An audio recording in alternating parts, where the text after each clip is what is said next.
Digital library, पुस्तकांचे आणि लेखकांचे दालन. नमस्कार आणि डिजिटल लायब्ररी या आमच्या यूट्यूब चॅनलमध्ये तुमचं स्वागत आहे. तुम्ही जर वाचनाचे शौकीन असाल, नवीन पुस्तके शोधत असाल किंवा तुमच्या आवडत्या लेखकांबद्दल अधिक जाणून घेऊ इच्छित असाल तर हे चॅनल तुमच्यासाठीच आहे. आमच्या चॅनलवर तुम्हाला काय मिळेल? पुस्तकांचा परिचय. आम्ही विविध प्रकारच्या पुस्तकांचा, विशेषतः मराठी पुस्तकांचा सखोल परिचय करून देतो. कथासंग्रह असोत, कविता संग्रह असोत किंवा वैचारिक पुस्तके, तुम्हाला इथे प्रत्येक प्रकारच्या पुस्तकांबद्दल माहिती मिळेल. कादंबऱ्यांचे विश्व, लोकप्रिय आणि महत्त्वाच्या कादंबऱ्यांचे विस्तृत विश्लेषण, त्यांची कथा, त्यातील पात्रे आणि समाजावर त्यांचा काय परिणाम झाला याबद्दल आम्ही चर्चा करतो. लेखकांचा परिचय. पुस्तकांच्या पाठीमागे असलेले अदृश्य हात म्हणजेच लेखकांबद्दल जाणून घेणेही तितकेच महत्त्वाचे आहे. आम्ही प्रसिद्ध लेखकांचा परिचय, त्यांचे साहित्यिक योगदान आणि त्यांच्या जीवन प्रवासावर प्रकाश टाकतो. पुस्तकांचे महत्त्वाचे मुद्दे. वेळेअभावी संपूर्ण पुस्तक वाचणे शक्य नसेल तर काळजी करू नका. आम्ही प्रत्येक पुस्तकातील मुख्य विचार, महत्त्वाचे मुद्दे आणि सारांश थोडक्यात पण प्रभावीपणे तुमच्यासमोर मांडतो, ज्यामुळे तुम्हाला त्या पुस्तकाची एक चांगली कल्पना येईल. वाचनाची आवड जोपासण्यासाठी आणि साहित्याच्या या प्रवासात सामील होण्यासाठी आजच आमच्या डिजिटल लायब्ररी चॅनलला सबस्क्राईब करा. चला, ज्ञानाच्या या अद्भुत जगात एकत्र डुबकी मारूया. छावा पुस्तकाचे लेखक आणि परिचय. शिवाजी सावंत हे छावा या ऐतिहासिक कादंबरीचे लेखक आहेत. ते मराठी साहित्यातील एक अग्रगण्य साहित्यिक म्हणून ओळखले जातात, विशेषतः त्यांच्या ऐतिहासिक कादंबऱ्यांसाठी. त्यांचा जन्म 1940 मध्ये कोल्हापूर जिल्ह्यातील राधानगरी येथे झाला होता आणि 2002 मध्ये त्यांचे निधन झाले. त्यांनी इतिहासाचे सखोल संशोधन करून त्यातील बारकावे आणि मानवी भावनांचा मिलाफ साधत अनेक अजरामर साहित्यकृती दिल्या आहेत. मृत्युंजय कर्णावर आधारित युगांतर, कौटुंबिक, अखेरचा संग्राम या त्यांच्या काही गाजलेल्या साहित्यकृती आहेत.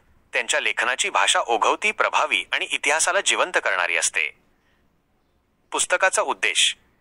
छावा या पुस्तकाचा मुख्य उद्देश हा छत्रपती संभाजी महाराज यांच्या जीवनाचे आणि कार्याचे यथार्थ दर्शन घडवणे हा आहे. इतिहासात अनेकदा संभाजी महाराजांना केवळ दारुड्या किंवा विलासी राजा म्हणून चित्रित केले गेले, परंतु सावंत यांनी या गैरसमजुती दूर करून त्यांच्या शौर्याचे, बुद्धिमत्तेचे, प्रशासकीय कौशल्याचे आणि धर्मनिष्ठांचे खरे स्वरूप मांडण्याचा प्रयत्न केला आहे.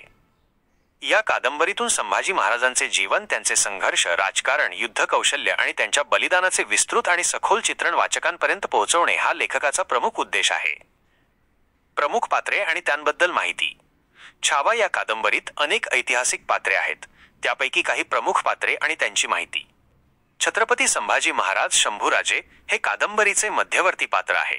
छत्रपती शिवाजी महाराजांचे ज्येष्ठ पुत्र आणि मराठा साम्राज्याचे दुसरे छत्रपती. कादंबरीत त्यांचे बालपण, शिक्षण, युवराज म्हणून घेतलेली जबाबदारी, राज्याभिषेक, औरंगजेबाशी केलेला संघर्ष, अनेक लढाया जिंकणे, धाडसी निर्णय, कवी म्हणून त्यांचे व्यक्तिमत्व आणि अखेरचे बलिदान या सर्वांचे प्रभावी चित्रण आहे. त्यांचे शौर्य, बुद्धिमत्ता, राजनैतिक कौशल्य आणि पिता शिवाजी महाराजांच्या स्वप्नांना पूर्ण करण्याची त्यांची ध्येयनिष्ठा यावर प्रकाश टाकला आहे. छत्रपती शिवाजी महाराज संभाजी महाराजांचे वडील आणि मराठा साम्राज्याचे संस्थापक. या कादंबरीत ते संभाजी महाराजांना घडवणारे, त्यांचे नेतृत्व गुण ओळखणारे आणि त्यांना राजकारणाचे धडे देणारे पिता म्हणून चित्रित केले आहेत. त्यांच्या निधनानंतर संभाजी महाराजांवर आलेली जबाबदारी आणि आव्हाने अधिक स्पष्ट होतात. येसूबाई संभाजी महाराजांच्या पत्नी. एक कणखर, स्वाभिमानी आणि दूरदृष्टी असलेली राणी म्हणून त्या चित्रित आहेत. संभाजी महाराजांच्या अनुपस्थितीत आणि त्यांच्या मृत्यूनंतर त्यांनी मराठा साम्राज्याची धुरा कशी सांभाळली याचे वर्णन यात आहे. त्यांनी आपल्या मुलाला शाहूंना कसे सुरक्षित ठेवले हे देखील दाखवले आहे.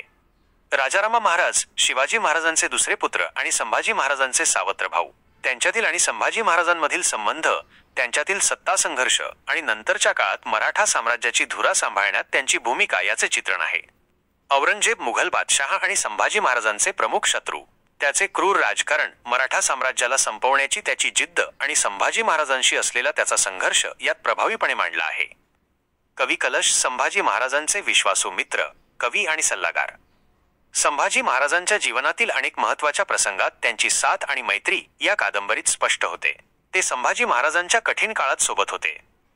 सोयराबाई शिवाजी महाराजांच्या पत्नी आणि राजारामा महाराजांच्या आई.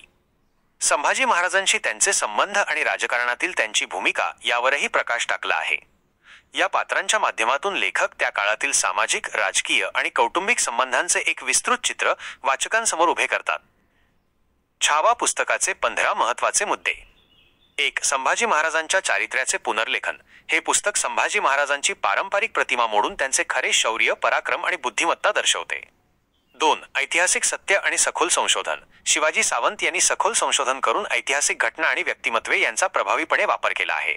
3. भावनात्मक खोली. केवळ ऐतिहासिक घटनांवर लक्ष केंद्रित न करता पात्रांच्या भावना, त्यांचे आंतरिक संघर्ष आणि त्यांच्या नात्यांमधील गुंतागुंत प्रभावीपणे मांडली आहे. 4. राजकीय डावपेच. औरंगजेब आणि इतर शत्रूंशी संभाजी महाराजांनी कसे राजकीय डावपेच लढवले याचे विस्तृत वर्णन यात आहे. 5. युद्ध कौशल्य आणि पराक्रम. संभाजी महाराजांनी अनेक मोठ्या लढायांमध्ये दाखवलेला पराक्रम आणि त्यांचे युद्धनीतीचे कौशल्य यात स्पष्ट केले आहे. 6. प्रशासकीय क्षमता. संभाजी महाराजांनी स्वराज्यासाठी केलेल्या प्रशासकीय सुधारणा आणि त्यांचे दूरदृष्टीचे निर्णय यावर प्रकाश टाकला आहे. 7. कवी आणि विद्वान व्यक्तिमत्व. संभाजी महाराज हे केवळ योद्धा नव्हते, तर एक उत्तम कवी आणि संस्कृतचे जाणकार होते हे यातून सिद्ध होते. त्यांनी लिहिलेले बुधभूषण याचे संदर्भ येतात. 8. धर्मनिष्ठा आणि स्वराज्यनिष्ठा.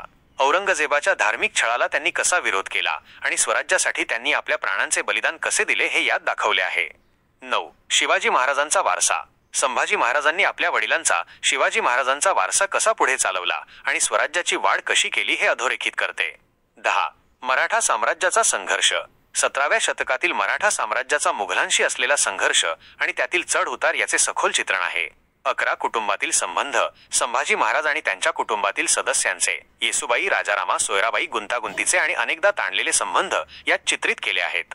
12. धोके आणि विश्वासघात. संभाजी महाराजांना त्यांच्याच लोकांकडून मिळालेले धोके आणि त्यांचा विश्वासघात कसा झाला हे यात दाखवले आहे.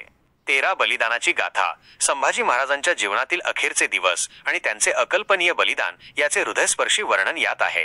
14. मराठी भाषेचे सामर्थ्य. शिवाजी सावंत यांच्या ओघवती आणि प्रभावी भाषेमुळे कादंबरी अत्यंत वाचनीय झाली आहे. ऐतिहासिक वातावरण निर्मिती अप्रतिम आहे. 15. प्रेरणादायी कथा. संभाजी महाराजांसारख्या महान योद्ध्याच्या संघर्षाची आणि बलिदानाची कथा आजच्या पिढीला प्रेरणा देते. हे पुस्तक का वाचावे? छावा हे पुस्तक अनेक कारणांमुळे आवर्जून वाचण्यासारखे आहे. ऐतिहासिक सत्य जाणून घेण्यासाठी. संभाजी महाराजांबद्दल इतिहासात अनेक गैरसमजुती पसरवल्या गेल्या आहेत. हे पुस्तक त्या दूर करून त्यांच्या जीवनपटातील खरे पराक्रम, त्याग आणि योगदानाचा परिचय करून देते. आपण एका महान राजाबद्दलच्या चुकीच्या कल्पनांपासून मुक्त होतो. प्रेरणा आणि शौर्यकथा.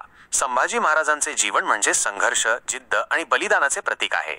त्यांनी अत्यंत प्रतिकूल परिस्थितीतही मराठा साम्राज्य वाचवण्यासाठी आणि वाढवण्यासाठी कसे अविश्रांत प्रयत्न केले हे पाहून प्रेरणा मिळते. त्यांच्या अफाट शौर्याची आणि निडरतेची गाथा वाचकाला थक्क करून टाकते. उत्तम साहित्यकृतीचा अनुभव घेण्यासाठी.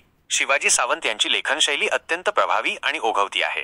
त्यांच्या शब्दकळेमुळे ऐतिहासिक पात्रे आणि घटना जिवंत होऊन वाचकाच्या डोळ्यासमोर उभी राहतात. हे केवळ इतिहास पुस्तक नसून एक उत्कृष्ट साहित्यकृती आहे जी वाचकाला खिळवून ठेवते. मराठी इतिहासाची सखोल माहिती. हे पुस्तक 17व्या शतकातील मराठा साम्राज्याची राजकीय, सामाजिक आणि सांस्कृतिक परिस्थिती समजून घेण्यासाठी उपयुक्त आहे. औरंगजेबाचा अटकेचा प्रयत्न आणि मराठ्यांचा त्याला दिलेला कडवा प्रतिकार याचे विस्तृत चित्र यात मिळते. नेतृत्व गुणांचे दर्शन. संभाजी महाराजांचे नेतृत्व गुण, त्यांचे धाडसी निर्णय आणि कठीण काळातही त्यांनी दाखवलेली दृढता यातून शिकण्यासारखे बरेच काही आहे. थोडक्यात छावा हे केवळ एक ऐतिहासिक पुस्तक नाही, तर ते एका महान योद्ध्याच्या आणि दूरदृष्टीच्या राजाच्या अदम्य इच्छाशक्तीची, संघर्षाची आणि सर्वोच्च त्यागाची गाथा आहे. हे पुस्तक वाचकाला विचार करण्यास प्रवृत्त करते आणि इतिहासाकडे अधिक गंभीरपणे पाहण्याचा दृष्टिकोन देते. आमच्या डिजिटल लायब्ररी चॅनलला लाईक आणि सबस्क्राईब करा. नवीन व्हिडिओ आणि अपडेटसाठी बेल आयकॉन दाबायला विसरू नका.